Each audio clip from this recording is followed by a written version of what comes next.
Kakampi ng bayan, kasangga ng masa, kapanalig ng batas at hustisya. Attorney Danny Con, abogado de Campanilla. Good evening, everyone! Again, ito na naman ang inyong paboritong programa tuwing gabi at syempre tayo po ay nagbibigay ng solusyon sa mga problema ninyo ukol sa batas. Ito po ang Abogada de Campanilla, minsan Abogada de Campanillo. Oy, pero Campanillo, may kapag kami. Oy, si Pres Danny. Sige. Ako po yung Mare ng Bayan, Mare Yao. At syempre, de Campanilla, ang ating kasama ngayon, Attorney PG Galang. Good evening. Ay, good evening, Mare. Good evening sa manonood sa amin ngayon sa Facebook at saka sa YouTube. Hello po sa inyong lahat. I hope na masarap ang inyong kinakain. Lagi mo sinasabi yun eh. Oo, kasi kasabay natin yan. Di ba, ano ba ang normal na kainan ng mga Pilipino? Di ba usually 5:30, 6:30, 7:30, Usually ganyan. 7 kasi yung mga nakauwi na sa bahay sana. Yes. Oo, di ba? Pero yung iba hindi pa nakaka-uwi dahil sa traffic. Well, pero kung sasakay sila, ngayon di ba, parang... Uy, alam mo, napansin ko, wala masyadong traffic. Oo, lumuluwag-luwag ngayon dahil nga, nagtitipid. Kaya lang, Totoo alam yan. mo, nakakaawa. Kung ayoko na rin magmaneho kung maganda yung ating mass transport True. system. Tama yan. Kasi mas tipid naman talaga. Oo. Hindi mo na poproblemahin ng parking, Totoo. na-exercise ka pa dahil maglalakad Totoo. ka. Oo. Diba? Sana meron ng mga sidewalks na yung lalakaran na hindi ka naman... Na safe. Oo. Safe dap. Oo, safe. Safe na safe. na hindi ka Oo. na hindi ka naman matutusta habang ikay Oo, kaya paglabas mo, hindi ka naman nagpulbos, Oo pero nga, ang pulbos mo kulay brown. Meron ka ng foundation na Correct, agad. Dark diba? foundation. Okay. And anyway, siguro, well, hindi naman pangarap. I'm sure mangyayari. Oo Ang nga. tanong, kailan? At buhay pa ba tayo noon? Sana buhay pa ako noon. Hindi, Oo nga. pero sa totoo lang po, ngayong mga panahong to, na talaga namang nagtitipid ang lahat ng tao, mararamdaman mo dahil sa pera yan. Yes. Kaya walang masyadong sasakyan. Sino nga naman ang lalabas sa mga jeepney drivers na iikot-ikot-ikot na nagsasayang ng gasolina at mga taxi drivers na hindi sigurado kung sino ang masasakay nila, di ba? Totoo. Walang ganon, walang magte-take Kaya ng ngayon, risk. di ba, may mga ayuda na sa mga drivers ngayon. Na unfortunately, may namatay pa sa circle. I know. Which is, alam niyo, sa totoo lang, ayoko magsalita. Di ba? Delikado pa Parang kayo ba nakapigyan lumabas? na nga para sa ayuda, kinamatay pa. Oo, totoo. Diba? At 5,000 lang yun. Ang sakit sa dibdib na isipin na Totoo. yung pagdurusa na dinanas niya. Hindi man lang nilagay sa basketball Oo, court. sa last minutes of his life. Oo, Di man lang nilagay sa basketball court, sa covered court. Di man lang nagkaroon ng, okay, first ganito na lang Oo, para diba? hindi kayo mahirapan. Be mindful Hindi naman. ba pwedeng oo. online? Oo, Alam mo yun? respeto sa dignidad naman ng mga tao, diba? Well, anyway, sana Anyway, alam nila yung ginagawa Diba, nila. hindi pa tayo nagsisimula, uminit na ang ulo natin. Yes. Okay. Ano nga bang numbers ang sa pwede mga nilang numbers na gusto tawagan? mag-text sa atin sa kanilang mga problema. For Globe, it's 0954-310-0331. And for Smart, it's 0961-770-8807. Yes. Text lang kayo sa amin or you can also message us in Messenger.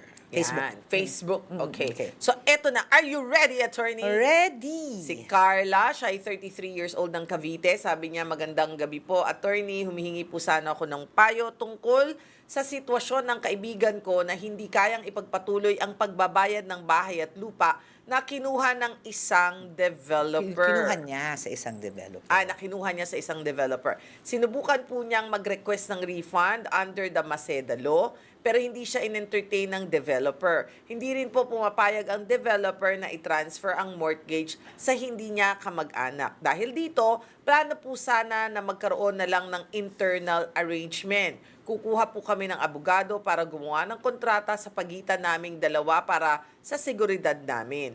Ang setup po ay ako ang magbabayad ng equity habang mananatili muna sa pangalan niya ang loan under Pag-ibig Fund. At eventually ay i-assume ko rin ang loan. Okay, Gusto ko po sana na malaman kung posible ba ang ganitong klaseng arrangement at ano pong dapat naming i-consider or bantayan para maiwasan ang problema sa hinaharap. Alam mo, magandang issue to Oo, ha. ang Isa-isahin complicated lang. natin Okay, ha. una muna yung sa Complicated ang dami. Maseda Law, di ba? Ilan Parang taon na, mali yung Maseda Law, no? ano ba? Kasi ilan taon na ba sila nagbabayad? Hindi ko. Wala siyang sinabi. Okay, kasi sa Maseda Law, meron naman talaga yung yung amortization refund. Yes. Yung kaibigan daw niya ang may problema nito. Hindi na kayang magbayad ng kaibigan niya, kaya ipagpapatuloy Oo. ang pagbabayad ng lupa na kinuha niya sa isang developer. Oo. At ang sabi ng developer, hindi niya pwedeng i-resale sa hindi niya kamag-anak. Tama, mali? Muna sinubukan niya mag-request ng refund under the Oo. Maseda Law. Okay, ano ba yung Maseda Law? Oh, sige. Okay, ang Maseda Law kasi is batas yan. Kasama doon sa mga provisions ng batas na yan is yung ganitong sitwasyon, yung gusto mong nagbayad, Mag-back out. nagbabayad ka ng amortization, tapos gusto mong mag-back out. Ayaw mo na. Tapos gusto mo refund. Ang Maseda Law, meron niyang, pwede kang mag-refund. For example, merong mga, parang parameters. Kumbaga, pwede kang mag-refund kung dalawang taon ka na nagbabayad. Alam ko, ha? So may mga siya, may Oo. mga If kondisyones. you have been paying amortization for, I think, 2 years, then you can at least get 50%. Okay. Tapos, it increases, I think, to 5% for every year after that 2-year period. I see. To a maximum of 90%. I see. 90%. So, yun ang samahan. So, yun ang unang mong problema. Bakit yung sa kaibigan mo? Hindi pwedeng, kung lampas siya ng 2 years, Pero mukhang wala siyang sinabi kung 2 years. so yun na nga. So sa sumulat sa atin, tanungin mo yung kaibigan mo kung lumampas na siya ng 2 years. Kung lumampas siya ng 2 years, walang choice yung developer. Kailangan niyang isoli at least kahit 50%. Correct. Kung masaya na yung kaibigan mo to 50%, di tapos ang problema niya, di ba? Pakakawalan na lang niya yung utang niya, 50% nabawi niya. And it can increase to 90%, depende kung gaano katagal. Yun muna, tanungin niya. Tanungin niya muna Okay, yun. next. Ngayon, for example, if it's less than 2 years, o ayaw naman talaga niya magpa-refund, pwede naman yung arrangement yung yan na yung internal arrangement na lang yun Yes. na parang it's like a civil contract. Pero ang sabi ng developer, dapat sa kamag-anak, hindi naman siya kamag-anak eh. Kaibigan niya eh. Bakit ganun? Hindi ko rin maintindihan kung bakit may rule ang yung developer Na kamag-anak? When hindi naman kasi ay siguro kasi yung loan may loan 'di ba? So nag-a-amort, baka ayaw kasi choice din naman kasi ng between a lender and a borrower. If you're going to replace one borrower with another, ang tawag doon ay may subrogation. Okay. Kailangan pumayag yung lender. Kasi parang bakit ako di ba, yung ayokong pautangin yan, baka hindi ako mabayaran yan eh. Nakuha ko na ibig mong sabihin. So, paano ito? Nagkaroon na sila ng internal arrangement So parang ng ang friend mangyayari, itutuloy na lang ng friend na yung pagbabayad ng monthly. Oo. Na, So kumbaga, kung nakapangalan pa rin sa Oo. kaibigan niya yung So as far as the developer is concerned, walang pagbabago. yun pa rin. Yung pa rin, di ba? So whatever is your eternal agreement, kayo lang yun. You take the risk. Why? You take the risk kasi paano kung pero meron naman kaming arrangement. Meron naman kaming kasulatan meron na niya sinabi may mga risk kasi medyo complicated, so you take the risk na tiwala ka ba talaga sa friend mo. sa friend mo o honor ba na yang Pero meron naman daw Kasi- silang kukunin na abogado para gumawa ng kontrata that's very sa good. pagitan Kumuha nga nila. ng abogado para kwentas klaras yung arrangement niya. Pero as far as the developer is concerned, no change. Oo. Di ba? Yan. As far as the developer is concerned, ang may issue yung titulo, once tapos na yung pagbabayad, doon sa friend mo. Ayan. O sige, total may abogado ka na nandiyan dyan. Possible naman yan. Possible. May risk. Lahat naman may risk Yes, eh. possible. Oo. Pero if this is illegal, no, it's not illegal kasi it's a civil arrangement between the two of you that you are going to assume naghihintay ka lang ng Yes. naghihintay ka lang. Okay. O, eto na There's ha. nothing wrong with Si Andy ng Mandaluyong may gustong itanong sa'yo, attorney. Hi, Andy. Magandang gabi. Hi, hello po. Good evening Yan. po. Hi, Andy. Ay, alam mo, ang ganda ng pangalan niya, Andy. Kala ko lalaki pero Oo nga. babae. No? Uso ngayon yan. Oo, uso nga. Okay, go, Andy. Hello po. So, ang itatanong ko lang po, kasi recently po, nanganak ako and naghiwalay po kami nung live-in partner ko. Mhm. So, hindi mo asawa? Hindi kayo mag-asawa? Hindi po Okay. kami married. Mm-mm. Apo. And then, currently po, ang nagbibigay siya ng, nagbigay po siya ng sustento before Mhm. na parang kung kailan niya lang gusto and kung magkano lang. Okay. So, meaning po, wala po kaming formal letter kung magkano po yung dapat ibigay niya. Alam mo ba Pero kung... aware naman Oh, po aware siya siya na. sa gastusin ng bata. Okay. Sige. Siya bang pumirma sa Bali- birth certificate? Tanong lang. Yes po. Acknowledge naman. Acknowledge naman. oo. Mm. Okay. Opo. So, ano ang tanong mo? Paano siya maoobliga? Opo, ngayon po kasi, nakamiss na po siya. Actually, may usapan kami nung mother niya kasi ayaw mag-communicate sa akin nung father. So, yung yung mother nung ex-partner ko, siya yung nagsabi sa akin na every first sahod, 4,000 Mm. and sahod is 6,000. So, So, 10,000. So, that's 10,000 a month. Mm-mm. So, recently po, nakamiss na po siya ng isang bigay. Mm. So, apo.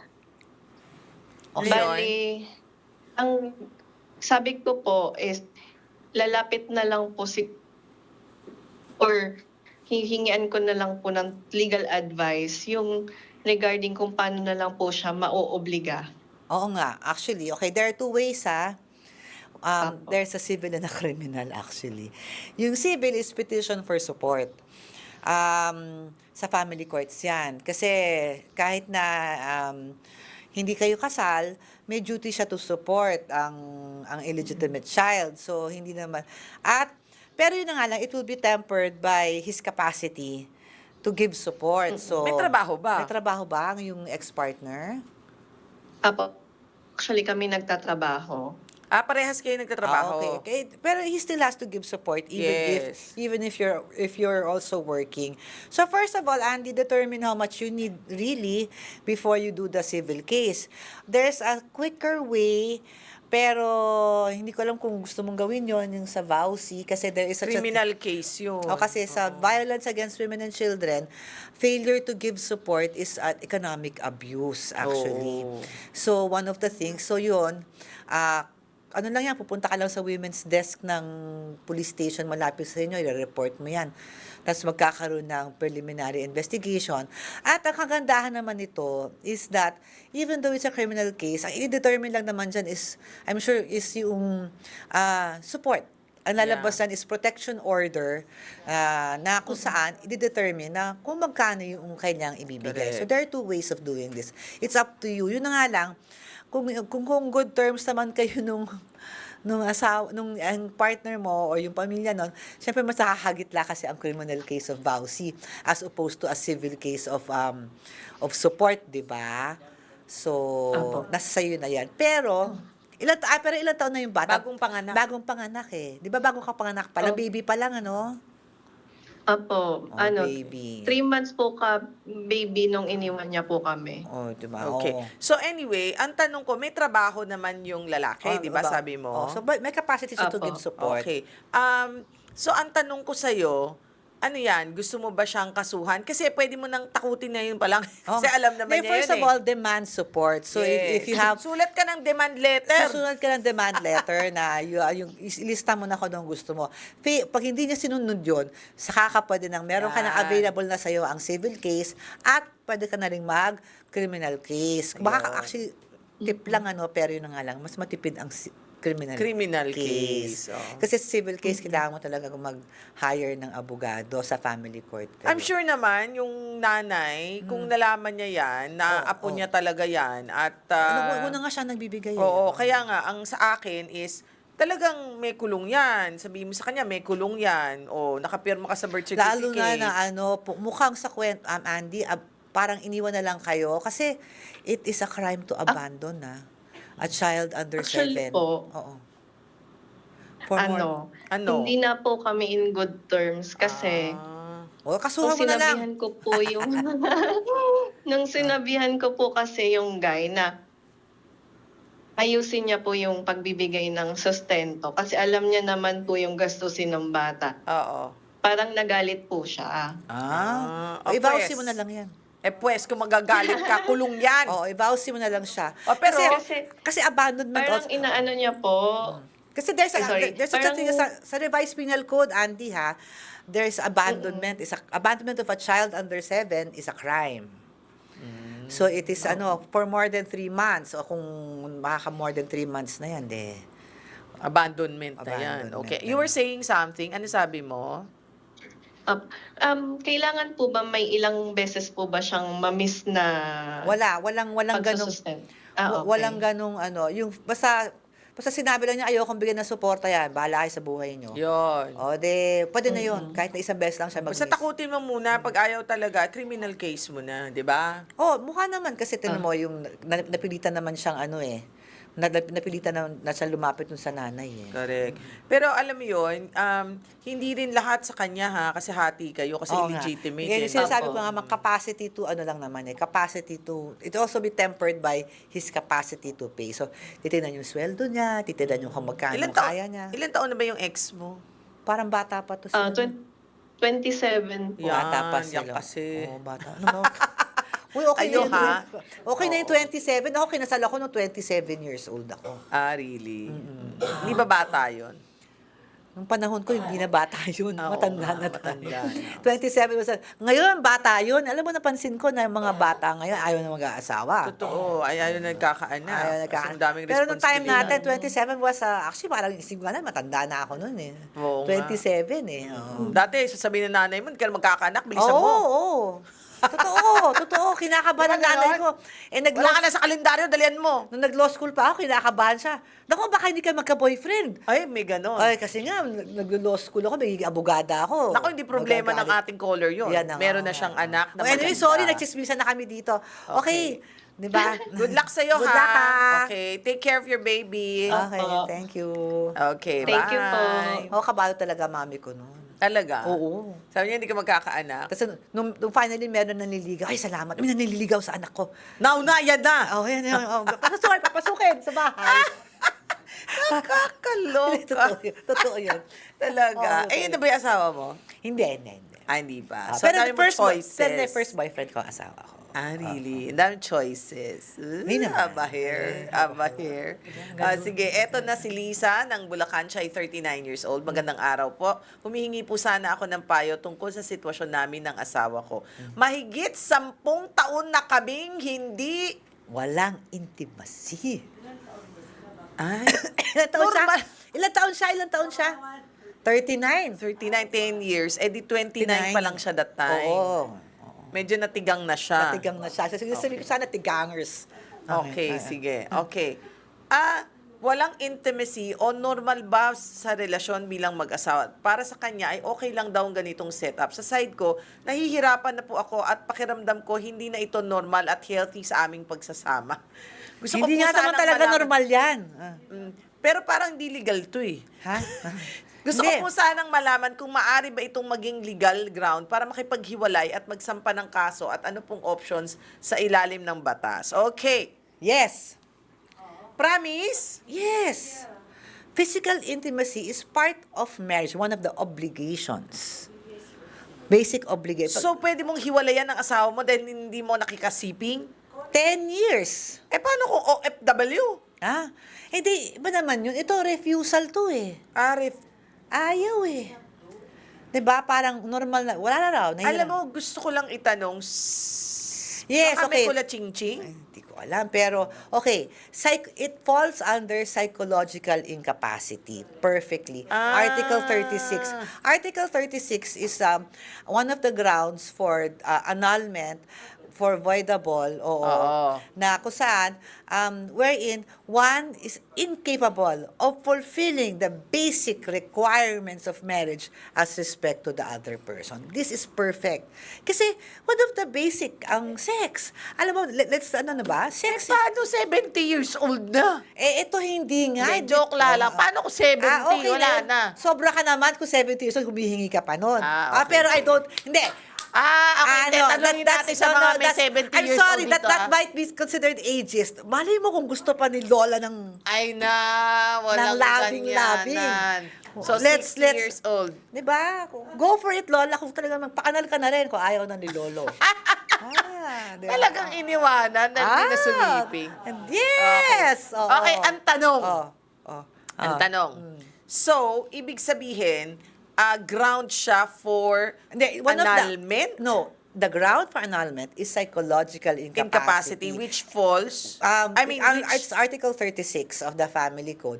Pero, this apparently refusal to have sex is one of the indicators that the husband is psychologically incapacitated to fulfill the basic requirements of marriage to her. alam mo, I'm just very curious. Nung bang bata sila, yung bimbangan ng bimbangan, gano'n. Siguro. Tapos biglang nawala. Oo, Gano'n ba yun? meron. Or, alam mo, may naririnig ako dito Bimbangan kanina. What a term! Alam mo, kanina may naririnig ako dito, Sabi niya, siguro badingers. Oy, Na-realize hindi. niya. Actually, narinig ko rin yun. That's also one of the pwedeng ground yon for voidable or annulment. Because? Fraud. Concealed homosexuality. Pwede pala yun. Yes. Siyempre, fraud yun eh. Tinago na homosexual or LGBT. What's the term Uy, now? sorry, baka may magalit sa akin, No, mga but kasi- badingers oh, kung I'm friends, sorry, ha? but Friends No, lang tayo, kasi under the family code. Marami akong friends na ganyan, ayan. eh. Kasi but under the family code, yun pa rin yung term eh. Concealed concealed homosexuality. Which can apply to both men and women, di ba? Okay. Oo, so talagang if you refuse, malamang may may kung something. concealed, yung hindi mo naman Hindi ba kami concealed, dapat okay, hindi mo alam. question. Oh. Baka naman nagkaroon siya ng dysfunctionality. Okay, kunyari, it's also Example lang. Kunwari, Hindi, actually, ganito ha. baka. Okay, one of the grounds also for annulment of marriage is impotence. Never fulfilled. For example, kinasal kayo, virgins kayo, hindi kayo nag-sex, premarital, ever. Pagdating ng honeymoon, cannot. Never fulfilled. Annulment. Hindi, what if after lang? Kasi nung umpisa hindi naman siya nagreklamo. O 10 years. O nung 10 years na silang kasal. So if it is Baka not... nagkaroon lang ng hindi na kaya ng manoy. Okay. If it is not... Hindi, kasi psychological incapacity, wala naman yung sinabi dito na hindi niya kaya, ayaw lang. Pero kung sakit, in sickness and in health. But if it is... Kaya nga ang Article 36 is psychological incapacity. It's not physical incapacity. Okay, got it. So, ibig sabihin, kung sakit yun, hindi mo pwedeng gawing grounds yun Hindi para yun pwede sa'yo. Kasi it's not psychological incapacity. It's a Yes. physical incapacity. Pero Diba? may kino-conceal siya na hindi pala siya Pag yun. concealment of homosexuality, Oo. meaning nalaman mo na lang nung kinasal kayo na yung pala ang kanyang sexual May preference. preference siya. Oo. That's also can be a ground for annulment. I Also, see. impotence. If you did not know that he cannot have sex with you on your honeymoon, and you never had sex. In the traditional sense, you know what I mean, Yeah. the traditional sense, then that's also a ground for annulment. So, I mean, again, may So, natutunan tayo ngayon, this is what I mean na huwag na nating ipawalang, kasi parang kawawa naman siya, pinapawalang bahala niya ang importansya ng sex. At saka, bata pa sila, 39 years Pero old, sa is ating still batas, young. even our laws recognizes the importance of sex in a marriage because impotence nga is a ground for annulment. Actually, hindi natin nga alam kung may anak sila o wala, no? Hindi yung impotence na, yung meaning impotence in the sense na you Hindi na never consummated. Yes. Hindi yung naging impotence na lang later. Impotent iba later. yun, Iba yun. Pero yung panyari, pagkakasal, doon mo lang nalaman. So it was, actually, totoo is non-consummation. Ang tanong ko, what if sa kahihiyan niya, hindi niya sinabi, after 10 years lang niya sinabi, that's still a ground for That's it. well, kunyari, we don't know kasi kung if they have never had sex or if they suddenly stopped have sex. Mukhang Still, they suddenly stop. 10 years eh. Oh, stop. Oo. That's psychological incapacity. Incapacity. So, Oh, so okay. that can be a ground for Ganda, annulment. something that we can really learn Oh, from. let's not in a marriage it's normal to want sex, 'di ba? So it's Yes. not like parang kakayanan. Paano ka pa mahihiya sa asawa mo kung gusto mo makipag-sex? Hindi, may mga nahihiya Oh, rin. so, Totoo sa yan, mga, wag totoo naman yan. kayo. Pero you, of Kasi course, minsan nakakahiya rin yun. Gusto But mo, there- tapos pagdating niya, sabi niya, ay, pagod ako. Oo. Okay. although it doesn't mean that you can, it doesn't mean naman na, Oo it nga. doesn't mean, pero I do not want to sanction also forcing Mahirap, forcing your partner. Parang it's so to have difficult. sex. I think men does that to women, but women, it's very, very Cannot seldom force, oo. to force So, the man on the other, to have sex. I don't wanna do that, pero pwede rin naman sa mga babae, pero very rare, but it can happen. So, para wag mo na naman pilitin kung ano, kasi that's marital. I mean, wala namang... Abuse. Pwede, pero wala pa kasing marital rape sa atin, I think, Meron na rin. Parang meron. Meron ng marital rape. So, that's marital rape rin naman. Pero, Oh. if you, parang, pero I sa problema niya, it is psychological incapacity. Okay. At saka hindi, not for anything, Huwag nating ilayo. Baka kailangan niya ng counseling also. At saka huwag tayong matatakot na because there's Article 36 na ayaw niya na makipag-sex na sira ulo ka or something. Hindi ganun yon. Oo, Baka tama. naman 10 years na talagang ayaw niya makipag-sex sa'yo. Sa iba pwede. O because psychological incapacity, when it's declared, it's only between you and your spouse. Pero baka gawin naman niyang grounds yun para makahanap siya ng ibang babae. Kung ako rin naman si babae, hahanap na rin ako ng iba, maghiwalay na tayo kung gano'n na rin lang. Nagdurusa na rin lang ako dito. Let's go on our merry ways. I Diba? see. Okay. Diba? Pakawalan mo na ako kasi naman siya lang yung Siya lang ang masaya. Oh, for all we know, baka meron nga. Di might as well. Diba? Be okay. free. Be free. Well, anyway, okay. Something, again, that we learned from today. Yes. Maraming salamat po sa inyong pagsama sa amin ngayong gabing ito at sa susunod po nating pagsasama muli. Sabay-sabay tayong matuto, alamin ang batas at syempre maging kaakibat natin ang kaalaman na ito sa ating pang-araw-araw na buhay. Yes. Ako po yung Mari ng Bayan, Mari Yao. I'd like to say hi to Papa Jimmy, Mama Training, and Babe Mac Castro. And ako po ang inyong abogado de Campanilla, si Attorney PG. Bye, everyone!